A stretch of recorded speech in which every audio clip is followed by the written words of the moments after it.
साईबाबांचे अद्भुत जीवन आणि शिकवण. अध्याय 22.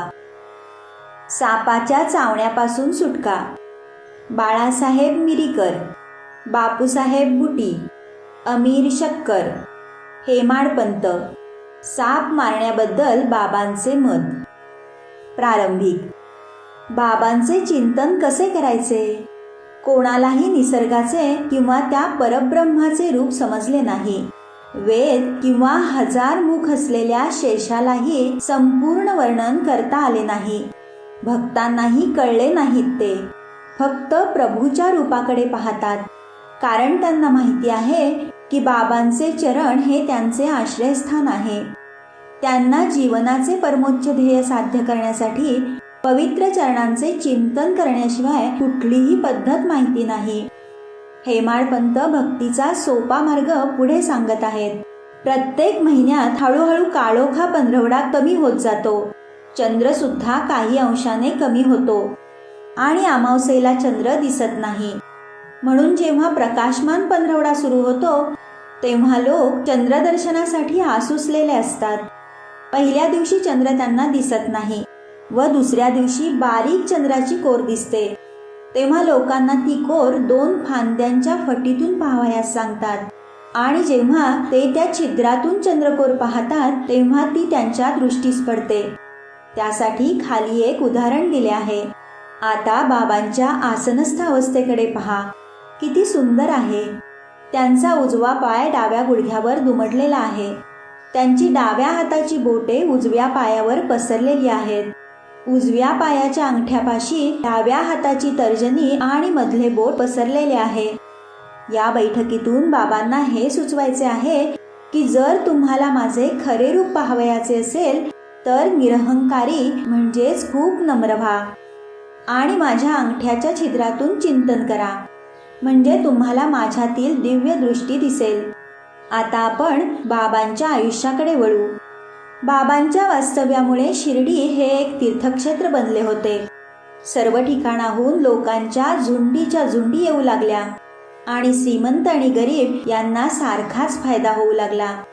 कोण बरे अमर्याद प्रेम आणि आश्चर्यकारक ज्ञान आणि त्यांचा व्यापक संचार याचे वर्णन करू शकेल? ज्यांनी तो अनुभव घेतला आहे त्यांनाच तो अत्यानंद मिळेल. कधी कधी बाबा फार काळासाठी मौन राखत, तेव्हा ते ब्रह्माचा शोध घेत. इतर वेळी ते शुद्ध चेतना आशीर्वाद लाभलेला अवतारी पुरुष जो भक्तांच्या गराड्यात असे दिसे. कधी ते बोधकथा सांगत, तर कधी त्यांचा हजरजबाबीपणा, तर कधी विनोद बुद्धी दाखवत, तर कधी ते शांत असत आणि कधी रागावलेले असत. कधी त्यांची शिकवण ते थोडक्यात देत, कधी काळी लांब लचक प्रवचन देत, ते कधी थेट संभाषण करीत. अनेकांना अशा प्रकारे त्यांच्या आवश्यकतेनुसार विविध सूचना देत. त्यांचे आयुष्य गूढ होते. आपल्या ज्ञानाच्या, बुद्धी आणि मनाच्या समजण्याच्या पलीकडे होते. त्यांना बघण्याची इच्छा, त्यांच्याबरोबर बोलणे आणि त्यांच्या लीला ऐकणे समाधानकारक होते. आपण पाऊस मोजू शकतो, वाऱ्याला चामडी पिशवीत घेऊ शकतो, पण त्यांच्या लीला कोण बरे मोजू शकेल? आता आपण यातील एक स्वरूप हाताळू, म्हणजे ते कसे अंदाज बांधत किंवा भक्ताच्या संकटसमयी त्यांना कशी पूर्वसूचना देत हे कळेल. बाळासाहेब मिरीकर. बाळासाहेब मिरीकर जे कोपरगावला मामलेदार होते ते सरदार काकासाहेब मिरीकरांचे चिरंजीव होते. ते कामानिमित्त चितळीला जात होते. जाता जाता ते शिर्डीला बाबांना भेटण्यासाठी आले. जेव्हा ते मशिदीत गेले व बाबांपुढे नमस्कार करू लागले तेव्हा आरोग्य आणि इतर गोष्टींबद्दल नेहमीचे संभाषण सुरू झाले. तेव्हा बाबांनी एका गोष्टीची सूचना केली. तुला आमची द्वारकामाई माहीत आहे का? बाळासाहेबांना काही समजले नाही, म्हणून ते गप्प राहिले. बाबा पुढे म्हणाले, जिथे तू बसला आहेस ही आमची द्वारकामाई आहे. जो तिच्या मांडीवर बसतो त्याच्यावरील संकटे आणि चिंता ती दूर करते. ही मशीद दयाळू आहे. ती साध्या भक्तांची दयाळू आई आहे, ज्यांचे ती संकटात रक्षण करते. जो येथे एकदा येतो त्याचे सर्व त्रास दूर होतात. जो तिच्या सावलीत स्थिरावतो त्यावर कृपा करते. नंतर बाबांनी त्याला उदी दिली. आणि त्याच्या डोक्यावरून हात फिरवला. जेव्हा बाळासाहेब जाणार तेवढ्यात बाबा म्हणाले, तुला तो लंबा बाबा माहीत आहे का? आणि डावी मूठ बंद करून त्यांनी उजव्या कोपराकडून आणि डावा हात नागाच्या फण्यासारखा हलवून दाखवला. तो इतका भीषण आहे, पण तो द्वारकामाईच्या बाळांना काय करणार? जेव्हा द्वारकामाई रक्षण करते तेव्हा तो काय करू शकतो? तेथे हजर असलेल्यांना कुतूहल वाटले. त्याचा अर्थ आणि मिरीकरांशी असलेला संबंध जाणून घेण्यात ते उत्सुक होते, पण कोणालाही विचारण्याचे धैर्य नव्हते. नंतर बाळासाहेबांनी बाबांना नमस्कार केला आणि श्यामबरोबर मशीद सोडली.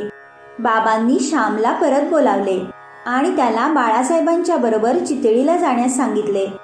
त्यांनी बाहेर येऊन बाळासाहेबांना सांगितले की बाबांची इच्छा आहे की त्याने बाळासाहेबांच्या बरोबर जावे.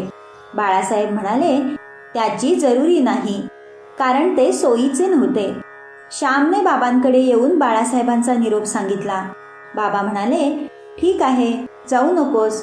आपण चांगला विचार केला पाहिजे आणि चांगले घडले पाहिजे.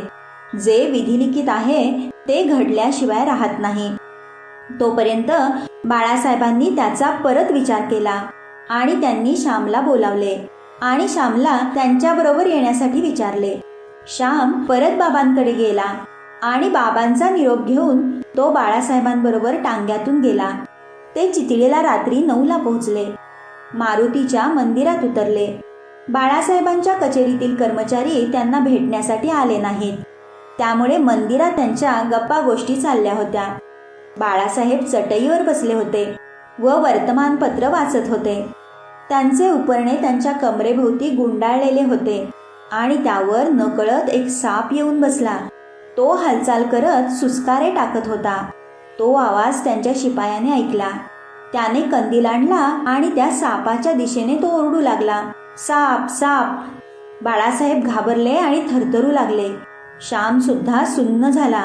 नंतर ते आणि इतर हळूच हातात काठी आणि सोटा घेऊन निघाले, पण तो साप कमरेवरून हळूच खाली आला आणि बाळासाहेबांच्या पासून दूर गेला आणि ताबडतोब मरून गेला. अशा प्रकारे सकाळचे जे बाबांनी भाकीत केले होते ते टळले आणि बाळासाहेबांची बाबांवरची भक्ती दृढ झाली. बापूसाहेब बुटी. नानासाहेब डेंगळे हे मोठे ज्योतिषी एकदा शिर्डीला आले होते. तेव्हा नानासाहेब डेंगळे बापूसाहेब बुटींना म्हणाले, आजचा दिवस तुला अशुभ आहे. तुझ्या आयुष्याला काहीतरी धोका संभवतो. हे ऐकून बुटी अस्वस्थ झाले. नेहमीप्रमाणे ते मशिदीत आले तेव्हा बाबा बापूसाहेबांना म्हणाले, नाना काय म्हणत होते? त्यांनी तुझे भाकीत काय केले? तू काळजी करू नकोस. त्यांना सांग, आपण पाहूच मरण कसे येते. नंतर संध्याकाळी बापूसाहेब शौचाला गेले. तेथे त्यांनी एक साप पाहिला. त्यांच्या नोकराने मारण्यासाठी दगड उचलला. बापूसाहेबांनी त्या नोकराला काठी आणण्यास सांगितली, पण काठी आणेपर्यंत तो साप तेथून निघून गेला आणि दिसेनासा झाला. बापूसाहेबांना बाबांचे शब्द आठवले. निर्भयता म्हणजे काय? अमीर शक्कर. अमीर शक्कर हा कोपरगाव तालुक्यामधील कोराळे गावाचा. तो खाटी जातीचा होता. तो बांद्र्यामध्ये कमिशन एजंट म्हणून काम करत होता आणि बऱ्यापैकी नावारूपाला आला होता. एकदा त्याला संधिवात झाला. त्याला बऱ्याच वेदना होत होत्या. तेव्हा त्याला अल्लाची आठवण झाली. तो आपला व्यवसाय सोडून शिर्डीला आला आणि बाबांना प्रार्थना केली की या आजारातून मला बरे वाटू दे. बाबांनी त्याला चावडीत थांबवले. चावडी ही दमट आणि आरोग्याला हानिकारक जागा होती, जी संधिवाताच्या रोग्याला अयोग्य होती. कोराळे किंवा इतर कुठलेही गाव अमीरसाठी बरे होते, पण बाबांचा शब्द हे औषधाप्रमाणे होते. बाबा त्याला मशिदीत येऊ देत नव्हते, पण त्याला चावडीत सकाळ संध्याकाळ राहावयास सांगितले. एक दिवसाआड बाबा त्याला मिरवणुकीबरोबर चावडीवर भेटायला जात आणि त्याच्यासोबत झोपत. अमीरला बाबांचा सहवास अनेकदा लाभे. अमीर तेथे 9 महिने राहिला, पण नंतर त्याला त्या जागेचा वीट आला. म्हणून एका रात्री तो गुपचूप ती जागा सोडून कोपरगावला आला आणि धर्मशाळेत राहू लागला. तेथे त्याला एक मरत असलेला म्हातारा फकीर दिसला. त्याने अमीरजवळ पाणी मागितले. अमीरने आणले आणि त्याला दिले. जसे तो पाणी प्यायला तो मरून गेला आमिर आता घाबरला.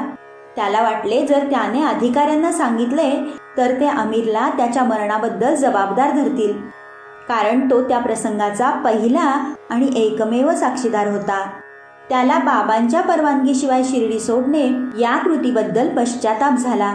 म्हणून त्याने बाबांची प्रार्थना केली व शिर्डीला जाण्याचा निश्चय केला. आणि त्याच रात्री तो बाबांचे नाव सारा रस्ता पुटपुटत माघारी आला आणि पहाटे शिर्डीला पोहोचला आणि चिंतेतून मुक्त झाला. मग तो बाबांच्या इच्छेप्रमाणे आणि बाबांच्या आज्ञेप्रमाणे पूर्ण बरे होईपर्यंत चावडीवर राहिला. एकदा बाबा मध्यरात्री ओरडले, अब्दुल, कोणीतरी भयंकर प्राणी माझ्या अंथरुणात घुसतो आहे. अब्दुल कंदील घेऊन आला. त्याने बाबांचे अंथरूण तपासले पण काहीच दिसले नाही. बाबांनी त्याला काळजीपूर्वक तपासायला सांगितले आणि सटक्याने ते जमिनीवर आपटू लागले. हे पाहून आमिरला वाटले की बाबांना तेथे साप असल्याचा संशय आला असावा. आमिरला बाबांच्या सहवासामुळे त्यांची कृती आणि शब्दाचा अर्थ समजला. बाबांना आमिरच्या उशापाशी काहीतरी हालचाल करताना दिसले. त्यांनी अब्दुलला प्रकाशाचा झोत त्या दिशेने करायला सांगितला. प्रकाश पडल्यावर त्याला साप वेटोळे करून बसलेला दिसला, जो आपले डोके वर खाली करत होता. तेथेच त्याला मारून ठार केले. अशा प्रकारे बाबांनी वेळेवर सूचना दिली आणि आमिरचे आयुष्य वाचवले. हेमाडपंत. बाबांच्या सांगण्यावरून काकासाहेब दीक्षित रोज श्री एकनाथ महाराजांचे कार्य म्हणजे भागवत आणि भावार्थ रामायण वाचत होते आणि हेमाडपंतांचे भाग्य की ते त्यांचे श्रोते होते. एकदा आईच्या सांगण्यावरून रामाच्या मोठेपणाची परीक्षा हनुमानाने कशी घेतली या रामायणामधील भागाचे वाचन चालले होते.